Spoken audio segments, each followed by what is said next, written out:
Lucy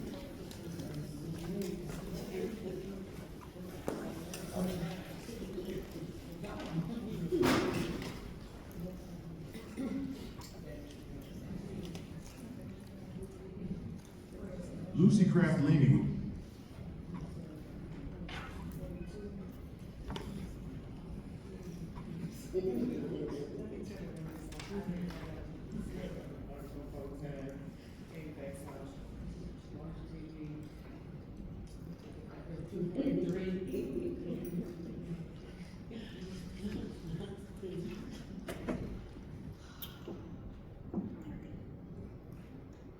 Oh, some people stepped out the room. Let me go to the get back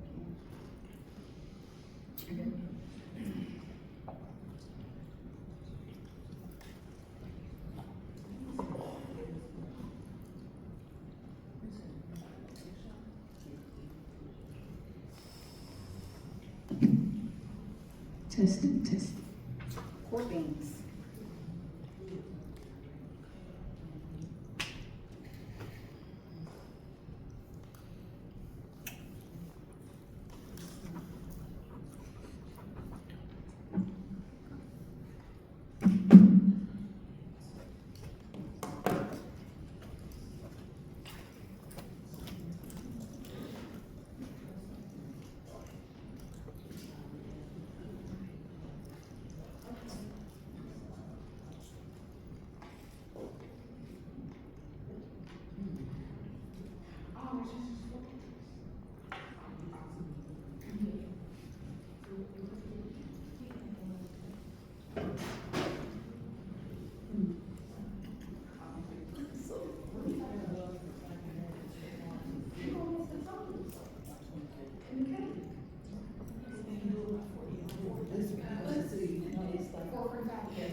We about to get started.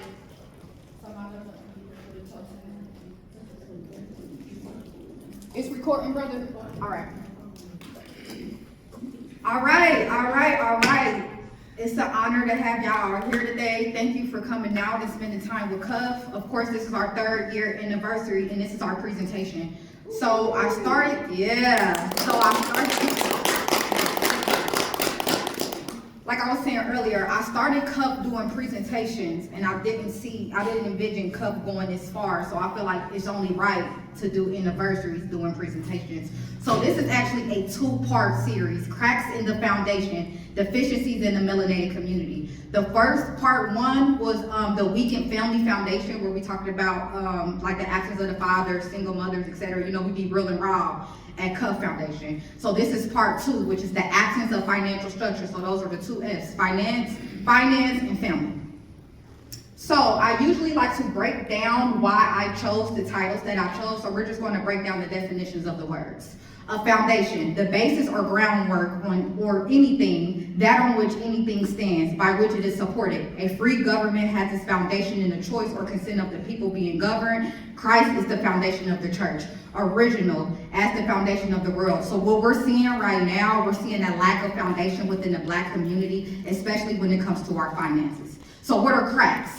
Cracks, to break or destroy. And I love that they use the word destroy, because when I think of cracks, I don't think of destroy, but imagine a vase breaking and then you put it back together. You can still see the cracks and the flaws within the vase, right? So it's important to note that when something is cracked, it is damaged. And what happens when you have cracks in a culture or a community, right? Cracks in the foundation. You see it within our communities today, right? We'll be in a food desert, but it's not a liquor shortage though. So now it's a psychological conditioning that we're under.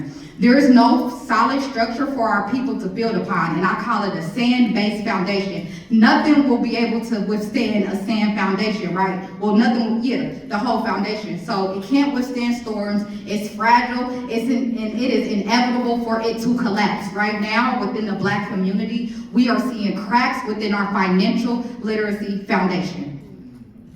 Deficiency. Now, why did I choose the word deficiency? And we already know why I say melanated. We are melanated people. Deficiency, state of falling short, lack of feeling, that in which a person or thing is deficient, inadequate. What is deficient? Not having enough of a specified quality or ingredient, having an intellectual disability. Hi, best friend. Okay. Now, let's look at some alarming statistics. Median black wealth of Americans will fall to zero by 2053, warns news reports. And this is the lady that they interviewed for this article. Growing up in the projects of Baltimore in the 1980s, things like savings accounts, stocks, and bonds were completely foreign to Maya Hamilton. As if her parents could have passed along some money to help her buy a house, or go to school, or put towards a house, she couldn't help but chuckle. Again, the 1980s was during the crack epidemic, right? And this was the time where they dismantled the Black Panther Party. And going back to the presentation that I did last year about disenfranchised communities and how they pour crack into our communities purposely, right? But we took the bait, so now we gotta take accountability. So around this time, the structure of the Black, especially the family foundation towards the 80s, was basically dismantled. A lot of people were on drugs. A lot of people had to take care of the kids or the parents who was on drugs, right? So this was a time where you didn't see any type of structure, whether it was finance, community, or family. It says African American households are making middle income class money, but have the wealth of a white high school dropout. African American households are making middle income class money, but have the wealth of a white high school dropout. 3 years from now, white households are projected to own 86% times more wealth than black households. Average family passed down $0 to the next generation. Now let's talk about this. Income does not equal wealth. Let me repeat that again. Income does not equal wealth. Income is what you earn. Paychecks, wages. Wealth is what you own. Savings, home equity, inheritances, business ownership. A household can make a decent income, but still have little wealth. If you inherit nothing, face higher expenses or debt, or can't grow assets due to systematic barriers. So what we're seeing right now, for example, me, I'm in school, right? I got so much in student loans, right? So when I get out of school, I'm gonna be making a certain amount of income, but my wealth will still be in a negative because now I'm trying to play catch up with these loans. White families are more likely to receive inheritance, gifts, or help buying homes. A white college grad starts off adulthood with positive net income. A black college student may start off with student loan debt or no safety net. Prime example, me. I'm thousands of dollars in debt right now, right? So when I'm coming out of school, I'm playing catch up, trying to pay off this debt that I just got from trying to go to school to make an income. But again, I did not have this type of knowledge, and it's important to know that your debt does not die with you, right? It gets passed down to your heir. So now I gotta figure out a way to make sure my son doesn't get passed down my debt that I didn't accumulated while I was still living, because that I don't wanna pass down generational debt. I'm trying to pass down generational wealth. On average, black borrowers have higher student loan debt levels than any other race. Let's keep going. Black professionals who have achieved a higher income often provide financial assistance to less secure family members for basic necessities. This is called the black tax, where like the professional in the family, the whole burden gets put on. You see it in families. Look at, what was that, Soul Food? You know, the trauma movies that they give us. Everything is put on the sister that went to school and did something for herself. Black individuals may be forced to provide financial support to a family member, while white counterparts would not have to. The black tax victims, their disposable income goes towards family needs instead of wealth growth. So what you're seeing is, instead of them being able to invest into stocks and bonds, they gotta help auntie and uncle catch up on their bills because they behind, or little cousins and etc., because the burden is put on them. And I love this picture right here, because I always say it's chess, not checkers, right? But look at the black chess piece, right? We still have this burden put upon us. Hold on, y'all, need some water. Let's continue. Average black families do not have intergenerational wealth to transfer, while white families pass down an average tens to thousands of dollars through home equity, retirement savings, and life insurance policies. For black families, the next generation starts with debt, not assets. No seed money from home ownership, college, or entrepreneurship. And I was just talking to a lady yesterday. She's an older lady, and she's seen this, and she called me. She was like, growing up, we didn't talk about money or finances in our family. It was go go to school, get a good job, and make good money. But we didn't have any type of financial literacy growing up. So now we're just going into it ignorant and blind. My people will perish from a lack of knowledge.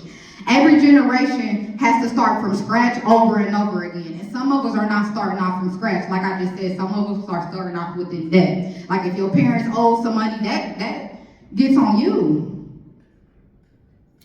The generational ripple effect. If your grandparents had no assets, your parents are likely had to rent instead of own, borrow instead of inherit, work longer to get less. When you're finally making income, middle income class money, you're still playing catch up, paying for your own college, helping relatives, and building wealth from zero. So within the Black community, you see it, and it might be a psychological conditioning, because we know epigenetics is passed down through the DNA, where we have that mentality to where we literally will work ourselves to death, but we're still playing catch up in the middle of working all these hours. We're still behind. So somewhere we gotta figure out it ain't making sense, right? Meanwhile, white peers may use inherited wealth to buy homes early, pay off debt, start businesses, or invest, compounding their interest. Lack of credit awareness. Average credit scores for Black people is 627, while for white people it's 720. Anything under a 620 is considered a subprime credit score, which means you're higher risk to lenders. 54% of Black Americans report having no credit, poor, or fair credit. That's more than half of Black Americans in the United States. Do you know how behind we are? First of all, credit is about to be king, because the dollar is about to collapse. We slowly to see it depreciating, right?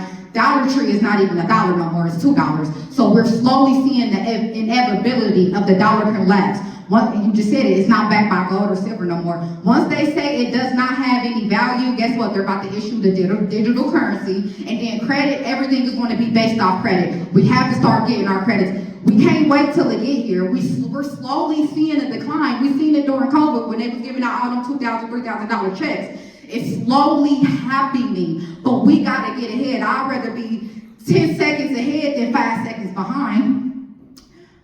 Asian credit scores is one of the highest in the country, from 745 to 779, depending on the source. And I brought up Asians for a reason, and we gonna see that later on in the presentation. And I feel like because we push working, like I said, it's like a conditioning that we under. As soon as we 16 or 17, we able to work, we get into it, right? So I started working at 15 and a half, 16, but I had no type of credit awareness, right? I bought my first credit card at 17. Didn't know anything about credit. I just remember I went to Buckle to get some rock revivals. They like, oh, you could get it for free and get it on this credit card. And I'm thinking it's free money because I lack credit awareness, not knowing that I had to pay this back, or not knowing that if you spend 100% of the credit card, it brings your credit limit down. You should only spend like 15 or 20%. So I had no type of awareness on that, right? And so now we're going to look at good credit and bad credit.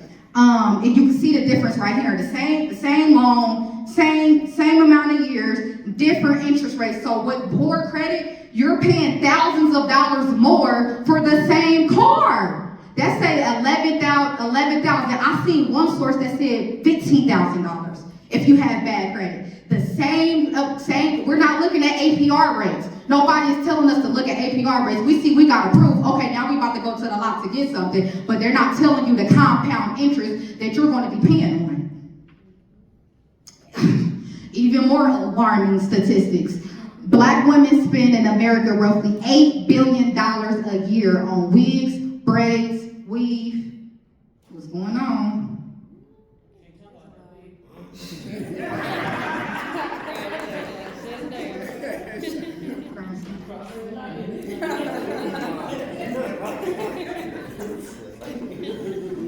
There we go. All right. Black women spend in America roughly $8 billion on wigs, braids, weave, and hair extension and relaxers, including getting it done. Black women roughly spend 25% of their monthly budget on hair care, compared to white women only spend 5% of their monthly budget. Women with 4C hair spend the most money at hair salons. Multiracial or biracial women are least likely to go to the hair salon. And I talk about You know, I talk about the psychological conditioning of self-hate all the time. We have to love what our hair defies gravity. Like, we're magical. We have to get back to loving what we look like, loving our features, loving our hair, loving how the Most High made us, right? All right. Even more alarming statistics.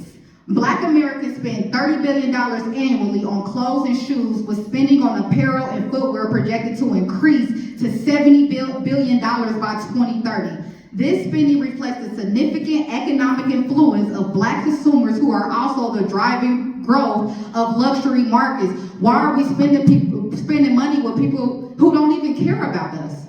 How are we spending billions of dollars on apparel, but yet we're not passing down generational wealth? $4 billion alone goes to Air Jordan. Jordan don't even own Air Jordans no more. It's owned by Nike.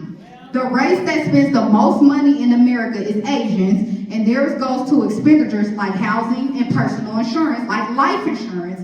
Blacks are the second largest consumers, and it goes towards just consuming, like clothes and shoes and hair, stuff that we don't need and stuff that we can't pass down. How are we Black, what did it say, 87%, white people, their wealth would be 87 times more than blacks, but yet we spend way more than white Americans in America. It doesn't make sense.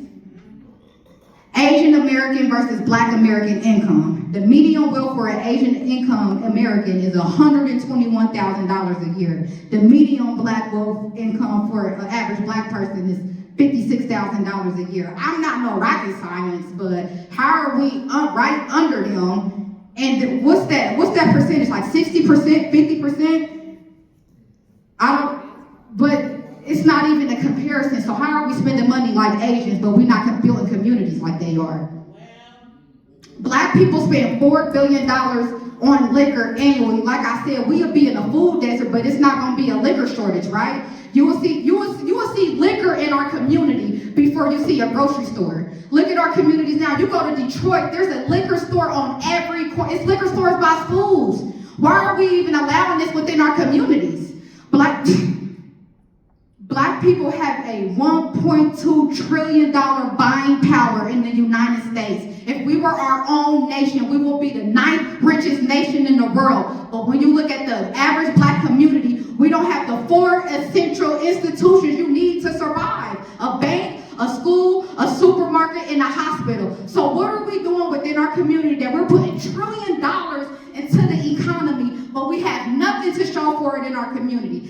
At this point, it's us. And y'all know I'm real big on mindset and accountability, because I don't sugarcoat nothing, because sugar ain't good for your teeth or your brain. So now we have to be real with each other, right? We're pouring trillions into the economy and have nothing to show for it in our community. There's no reason why we don't have a community fund with at least $1 billion in it, sending our kids to school. But yet we're depending on the system and the government to come and save us, when they're not going to come save us. This country was built on the backs of our ancestors. They're not coming to save. They still look at us as slaves. It's time for us to start doing for self and start taking back our communities. And you see what this administration doing, but why do our backs have to be on the wall to come together? And like I said, it's not about personal failure, but it's about like foundational structure. What is this called? Cracks in the foundation. We have to start taking accountability. We have to start building together, and we have to shift the mindset of our people. Again, it's just baffling that we put trillions of dollars in the community and we can't even pass down generational wealth.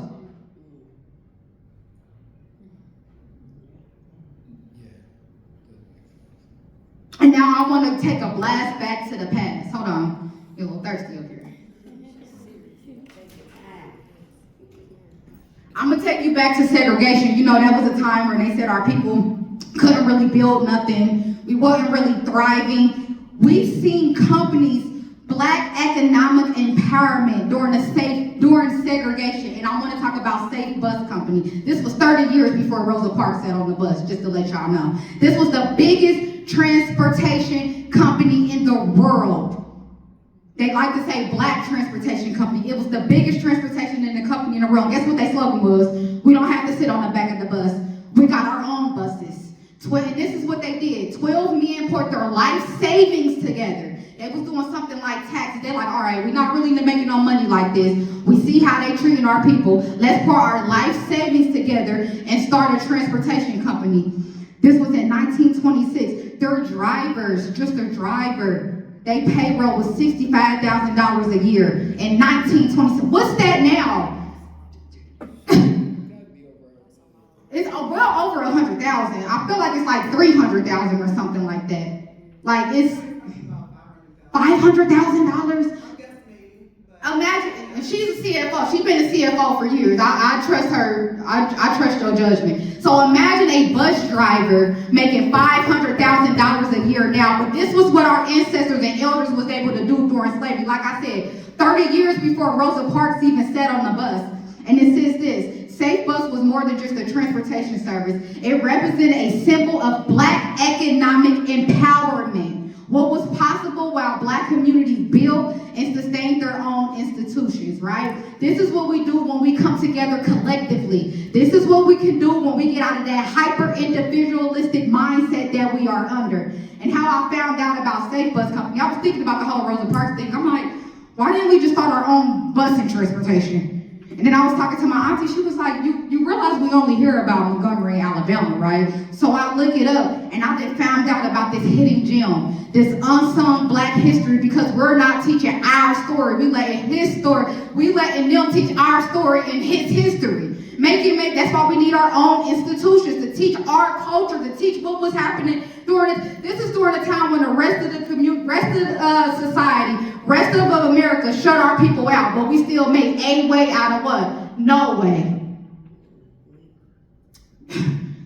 Thriving Black communities during segregation. We all heard about Black Wall Street. We had Little Africa Town here at the Oregon District, and that was like in 1870. We had Rosewood, we had Sweet Auburn, and this is just literally like a fraction of the successful Black communities.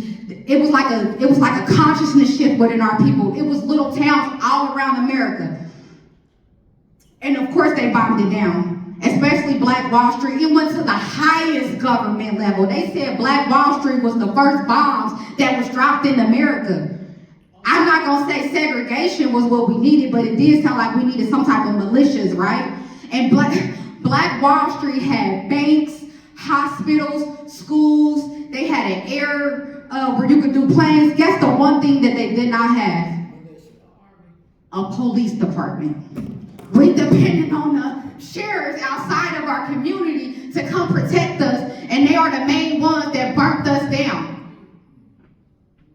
And this is why the Black Panther Party was such a threat, right? They considered them a domestic terrorist, but imagine if we had something like that to actually protect our communities around this time. Oh, I gotta show y'all this, hold on.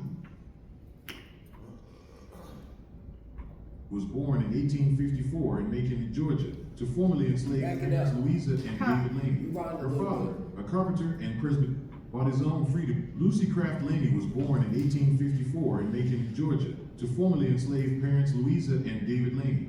Her father, a carpenter and Presbyterian minister, bought his own freedom and then her mother's before Lucy's birth. Despite laws forbidding Black literacy, Lucy was nurtured by her parents to read at age 4 and translate Latin by 12. Lucy excelled at Lewis High School and joined the first class at Atlanta University in 1869.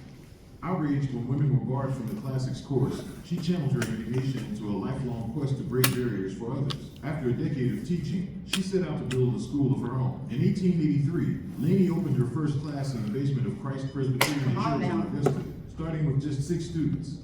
As numbers soared, she refused government funding, knowing it came with strings. White control would force curriculum changes or even replacement of Black teachers with white administrators. Instead, she sought private support from Northern benefactor Francine Haynes.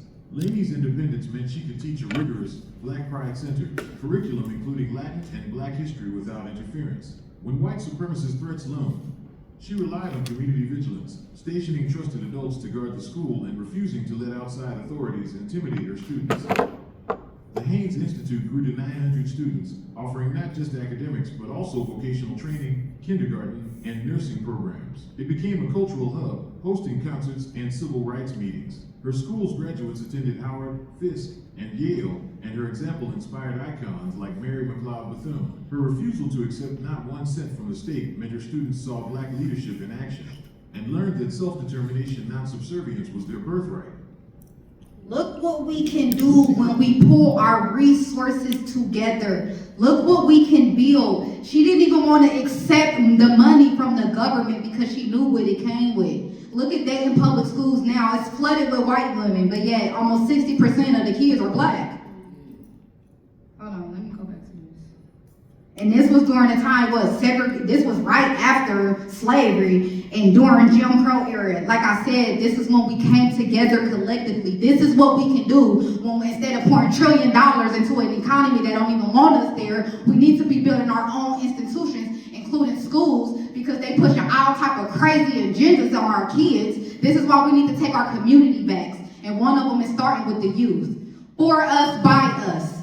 Black-owned hospitals. It's only one left in the entire United States. During segregation, we had hundreds. And I'm going to go back to the presentation that I did like 2 years ago. Hospitals and the conspiracy against melanated people. Is it malpractice or murder? Just one small statistic. Black women, the higher your education is, the more likely you are to die during childbirth.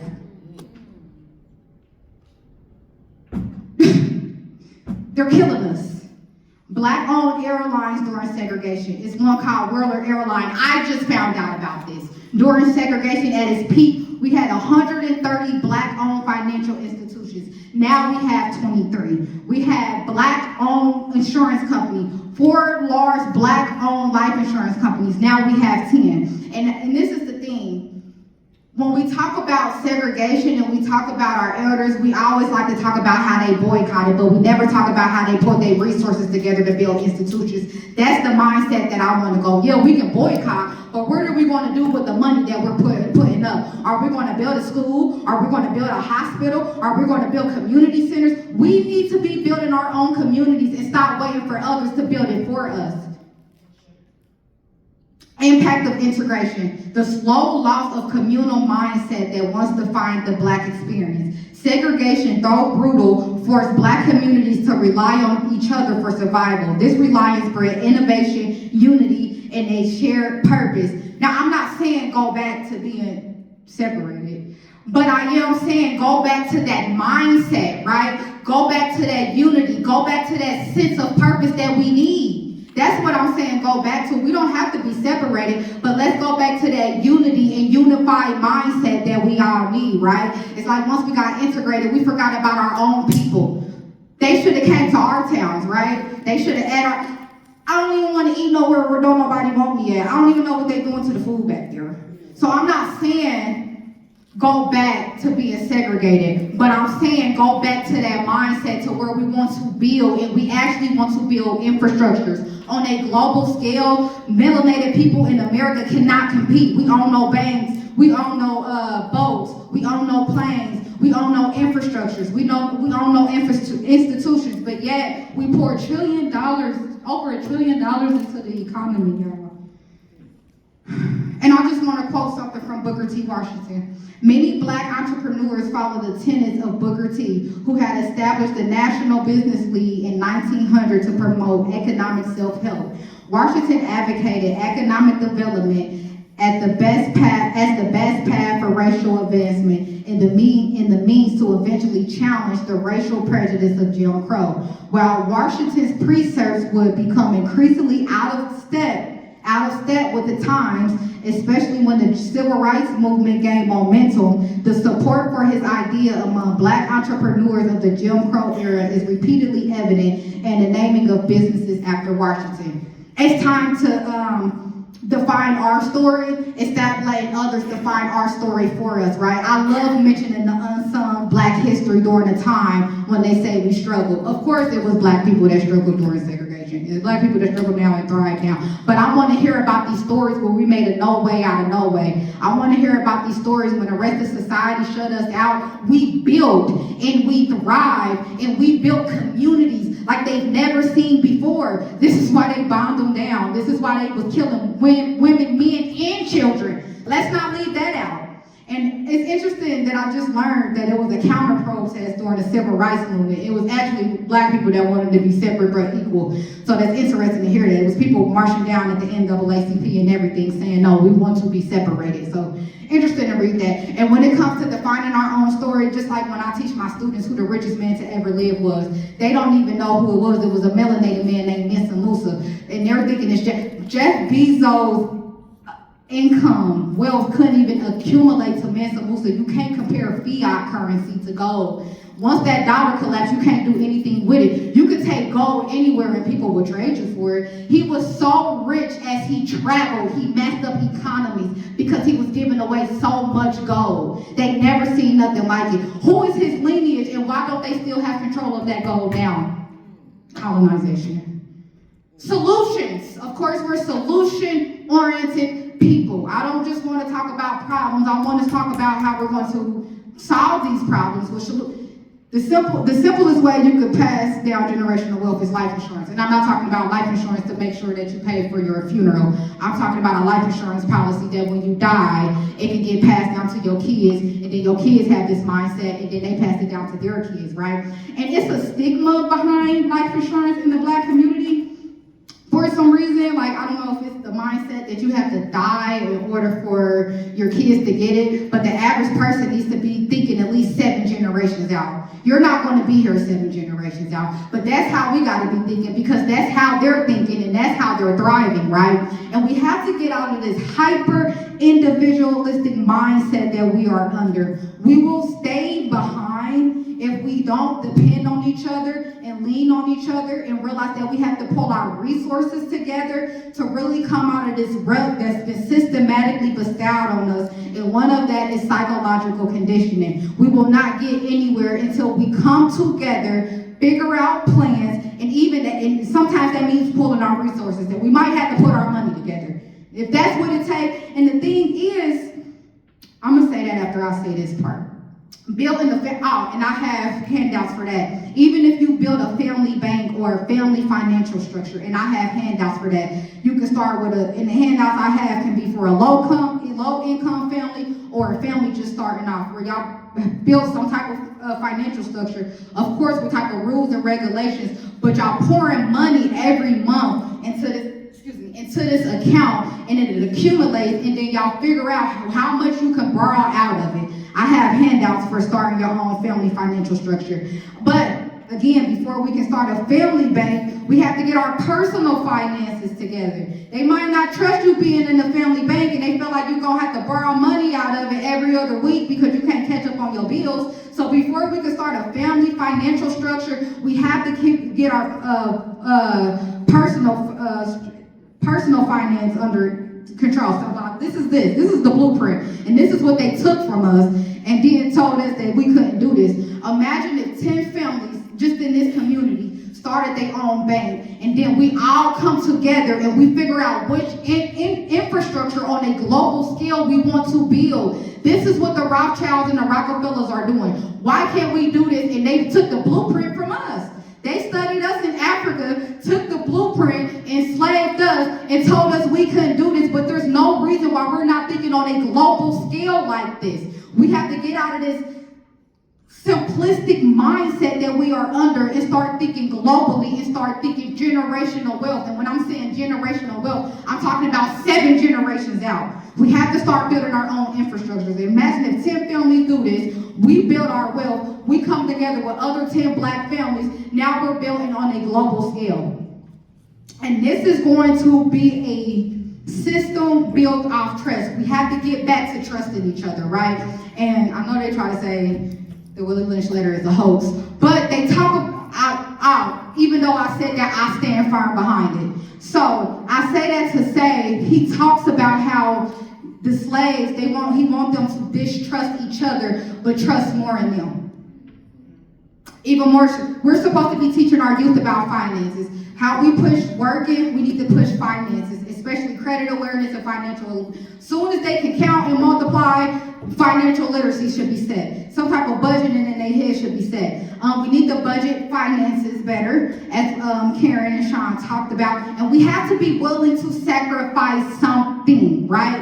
Some type type of habit, like we said, going out to eat, always getting your nails and your feet done, and we have to sacrifice something to start accumulating some type of wealth. And what season is it, y'all? It's what season?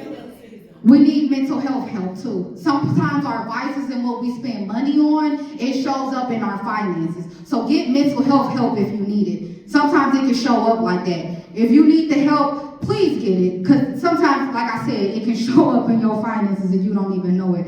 Just simple high yield savings account. If you're going to push college on your kids, that's cool. But start them off with a 529 plan as their, babies. And then we need to talk about, I don't really have information on this, but I know it's probably some or a financial advisor. We need to talk about estate building and trust. But before you can do that, it got to be some type of wealth that you can pass on to your kids. You can't form an estate building and you pass it down generational debt and not generational wealth.